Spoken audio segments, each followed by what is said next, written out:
परम सत्कार योग प्यारे साथ संगत जी, प्यार और सत्कार से कहना धन निरंकार जी।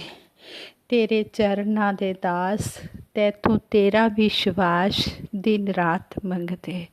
सतगुरु माता जी आप जी के चरणों में हर पल यही अरदास करते हैं।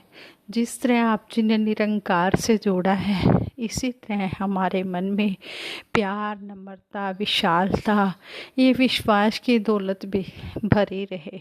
हम हमेशा अटूट विश्वास बना कर रखें। इसी तरह सतगुरु निरंकार दाता निरंकारी राजपिता जी साथ संगत माँ का हम आशीर्वाद लेते रहें। साथ संगत जी आज के जो दासी विचार रखने जा रही है, इन विचारों द्वारा हमें यही समझाया गया है कि प्यार भरत का, त्याग राम का जब हमें समझ आ जाएगा, तब किसी भी भाई के साथ कभी कोई झगड़ा नहीं हो पाएगा। जब हम इस तरह रामायण की कहानियाँ, प्रसंग पढ़ेंगे, सुनेंगे और भगवान राम जी के बताए हुए रास्ते पर चलेंगे, तो हर घर में प्यार ही प्यार नज़र आएगा। सुनिए ऐसे ही प्यार भरी इन भाइयों की कहानी। साथ संगत जी कहते हैं, बंसीधर जी के दो बेटे थे, आकाश और छोटा बेटा अनुज, जिसे सब अनु ही कहते थे, और एक मंझली बेटी थी शांता। गांव में रहते हुए बंसीधर जी ने अपने तीनों बच्चों को शिक्षा दिलाने में कोई कमी नहीं रखी। बिटिया शांता ने भी ग्रेजुएट कर लिया। तभी एक अच्छा रिश्ता मिल गया तो बंसीधर जी ने तुरंत ही अपनी बेटी शांता की शादी कर दी। आकाश बड़ा बेटा था और उसकी पढ़ाई लिखाई में बहुत रुचि भी थी, सो उसने बिजनेस मैनेजमेंट कोर्स के लिए दाखिला ले लिया। छोटे बेटे अन्नू का पढ़ाई में अधिक ध्यान नहीं था, मुश्किल से तृतीय श्रेणी में बीए ही कर पाया। सो बंसीधर जी ने उसे अपने साथ गांव में ही खेती और दुकान की देखभाल में लगा लिया। बंसीधर जी अब खुश जीवन जी रहे थे। ये अच्छा रहा कि अन्नू अपने पिता का सहयोगी रहा और खेती और दुकानदारी में उसकी दिलचस्पी रही। दोनों भाइयों में आपस में बहुत ही प्यार था। इससे बंसीधर जी आत्मिक शांति का अनुभव करते थे। बड़े बेटे आकाश के अपने गांव में साल में एक दो चक्कर अवश्य लग जाते थे। असल में आकाश को अपनी जन्मभूमि से बहुत प्यार भी था और यहाँ आकर उसे अपने बचपन के मित्रों से मिलकर अच्छा लगता था। यही कारण था दोनों भाइयों में प्यार बना हुआ था। आकाश एक अच्छी जॉब में था, उसे किसी चीज़ की कमी नहीं थी।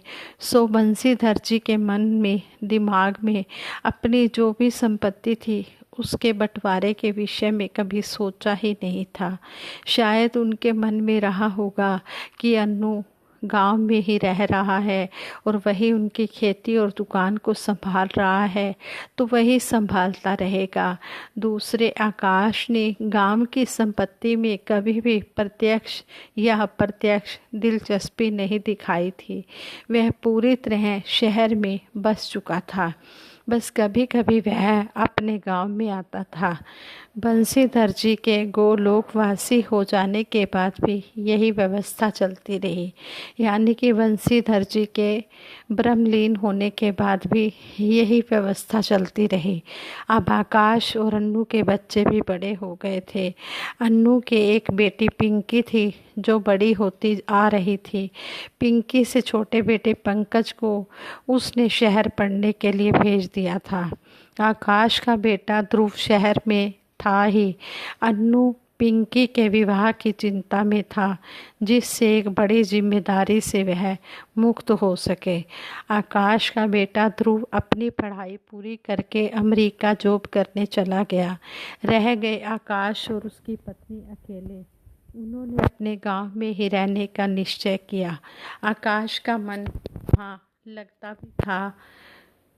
अब की बार आकाश जब गांव आया तो उसने अपनी इच्छा अन्नू के सामने प्रकट कर दी। साथ ही बता दिया कि वह घर के ऊपरी हिस्से में रह लेगा। अन्नू ने खुशी से कहा, भैया आपका घर है, जहाँ चाहे आप रहें। आपके यहाँ आने से तो घर में रौनक आ जाएगी। शाम के समय आकाश गांव के अपने साथियों के साथ बातें करके गपशप करके वापस घर आया तो उसे अन्नू और उसकी पत्नी की बातचीत सुनाई पड़ी। अन्नू की पत्नी कह रही थी कि बड़े भाई साहब जब अब गांव में रहने आ गए हैं तो अब ज़मीन और दुकान में से उनका हिस्सा भी तो देना पड़ेगा। उनका हक भी है, पर अब आगे कैसे होगा? पंकज की पढ़ाई का खर्च और पिंकी की शादी कैसे होगी? गांव में इतनी आमदनी थोड़े ही है। तो अन्नू कह रहा था, भगवान सब ठीक करेंगे, जो भी होगा अच्छा ही करेंगे भगवान। भैया का हिस्सा तो देना ही होगा। सब सुन और समझकर आकाश जैसे आसमान से ज़मीन पर गिरा। उसने तो हिस्से के बारे में कभी सोचा ही नहीं था। अन्नू सोच रहा था आगे चलकर यही सोच रिश्ते के टूटने का कारण बनेंगे। आज सोच सकारात्मक रूप में तो है, पर अन्नू के लिए दुखदाई है। भविष्य में यही टेंशन का कारण होगा। अगले दिन उसने बातचीत में अन्नू को जता भी दिया कि भाई उसके बस में ये खेती करनी नहीं है, ये सब तुझे ही संभालना है। पर अन्नू के चेहरे के भाव से उसे खुशी नज़र नहीं आई। आकाश ने चूँकि ज़मीन दुकान में कोई इंटरेस्ट दिखाया ही नहीं, तो ऐसे ही चलता रहा। एक दिन आकाश ने अन्नू को आवाज़ देकर अपने पास बुलाया और पिंकी के लिए उसके द्वारा लड़के देखने की बात बताई।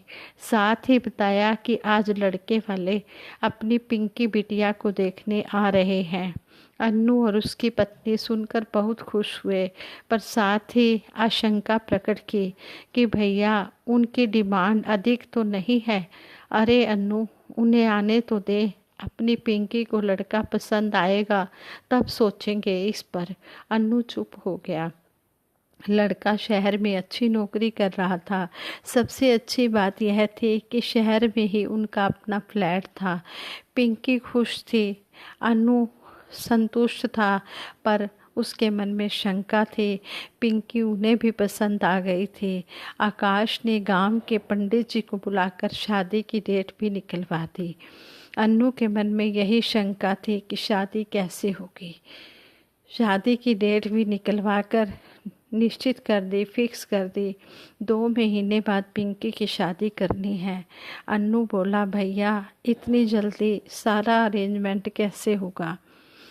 देख अन्नू, पिंकी मेरी भी बेटी है। आकाश ने कहा, देख अन्नू, पिंकी मेरी भी बेटी है और तू कान खोल कर सुन ले। पिंकी की शादी मैं करूँगा, सब इंतजाम हो जाएगा। फिर हंसकर आकाश बोला, अन्नू तू बस अपने और अपनी पत्नी की एक अच्छी सी ड्रेस सिलवा ले। अन्नू अपने बड़े भाई आकाश को हैरानी से देखता हुआ उसके पैरों में झुकने लगा, तो आकाश ने अपने छोटे भाई अन्नू को गले से लगा लिया। उसने कहा, अन्नू मैं तेरा भाई हूँ रे, अपने से अलग कभी मत समझना। अन्नू की आंखों से आंसू बह रहे थे। अंदर से झांकती उसकी पत्नी भी अपने पल्लू से आंखें पोंछ रही थी और आकाश सोच रहा था उसने टूटते हुए रिश्ते को बचा लिया है। इस तरह है, कितना इसमें प्यार दिखाया गया है। और जब वो कहते हैं कि जब वो वहाँ रहने के लिए आ गए तो वो कहने लगे कि आगे से अन्नू ने कहा, भैया मैंने आपका सूटकेस ऊपर के कमरे में रख दिया है, आप और भाभी वहीं आराम करना। अरे ठीक है अन्नू, अपना घर है, कहीं भी कैसे भी रहें क्या फ़र्क पड़ता है। बाबूजी के जाने के बाद उनकी याद तो यहाँ आकर आती है ही है, पर अन्नू तेरा प्यार और सम्मान पाकर यहाँ अपनापन लगता है, इसीलिए मैं आया हूँ। इसी तरह सभी भाइयों का प्यार बना रहे, सभी भाई बहनों का प्यार बना रहे और इस तरह हर घर स्वर्ग नज़र आए। ये स्टोरी आपको कैसी लगी आप जी बताना। और सतगुरु माता सुदीक्षा जी महाराज भी यही समझाते हैं कि हमने अपने घर परिवार को स्वर्ग बनाना है। इसी तरह प्यार से सभी रिश्तों को जोड़ कर रखना है, किसी भी रिश्ते को टूटने नहीं देना, ये माया को बीच में कभी भी नहीं लेकर आना, हमेशा मायापति से जुड़े रहना है। जब हम मायापति से जुड़े होंगे तो ये माया कभी बीच में नहीं आएगी और कोई भी रिश्ता नहीं टूटेगा। सतगुरु माता जी के चरणों में यही अरदास करते हैं, दातार सच्चे बादशाह जो भी आप जी शिक्षाएं दे रहे हैं, इन शिक्षाओं पर अमल करते हुए हम अपने घर परिवार को स्वर्ग बनाएं, इसी तरह हम रिश्तों को जोड़ कर रखें, यही आशीर्वाद मांगते हैं। सारे सुख दुनिया दे पादो साड़ी झोली विच, फिर भी मिलाई रखना संतां दी टोली विच। ये सच्चे बादशाह हम आप जी की शिक्षाओं को सिर्फ बोलते सुनते ही ना रहें, इनको हम कर्म रूप में भी ढाल कर अपना जीवन सुखमय बनाएं और इसी तरह दूसरों को भी प्रेरणा देकर उनका भी घर स्वर्ग बनाने की पूरी कोशिश करें। साथ संगत जी ये विचार करते हुए बहुत सी गलतियाँ हुई होंगी, उन गलतियों के लिए आप जी क्षमा कर देना। ये दासी को स्टोरी अच्छी लगी तो दासी ने आप जी के साथ शेयर की है, आप जी बताना कि आप जी को ये स्टोरी कैसी लगी। साथ संगत जी प्रेम से कहना धन निरंकार जी। सबके भले की कामना करते हुए दासी सिमरन भी करवाएगी, सभी ने मिलकर सिमरन में भी साथ देना है। तू ही निरंकार मैं तेरी शरण हाँ मैनू बख्श लो, तू ही निरंकार मैं तेरी शरण हाँ मैनू बख्श लो, तू ही निरंकार मैं तेरी शरण हाँ मैनू बख्श लो। बोलिए सतगुरु माता सुदीक्षा सविंदर हरदेव जी महाराज की जय। निरंकारी राज माता गुरुवचन अवतार की जय। साथ संगत जी प्रेम से कहना धन निरंकार जी।